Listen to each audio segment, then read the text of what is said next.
Today, computers are in virtually everything we touch, all day long.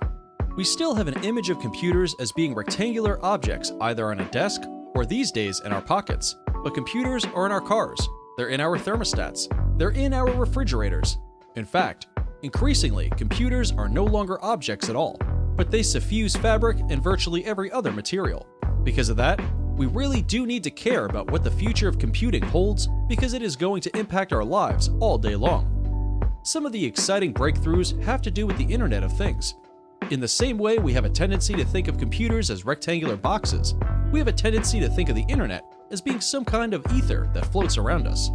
But quite recently, researchers have made enormous breakthroughs in creating a way for all objects to communicate. So your phone might communicate to your refrigerator, which might communicate to the light bulb. In fact, in a near future, the light bulb will itself become a computer, projecting information instead of light.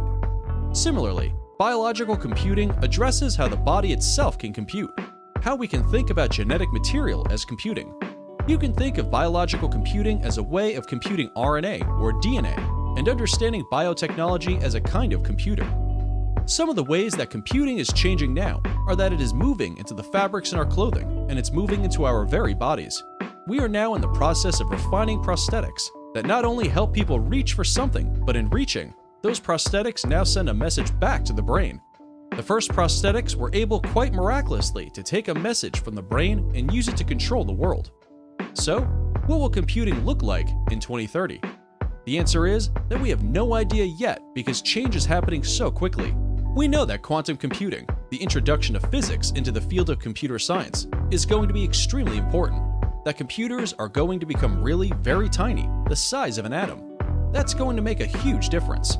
Nano computing, very small computers that you might swallow inside a pill, and that it will learn about your illness and set about curing it. That brings together biological computing as well, where we can print parts of the body. Do you want to learn more about all the technologies mentioned in this video?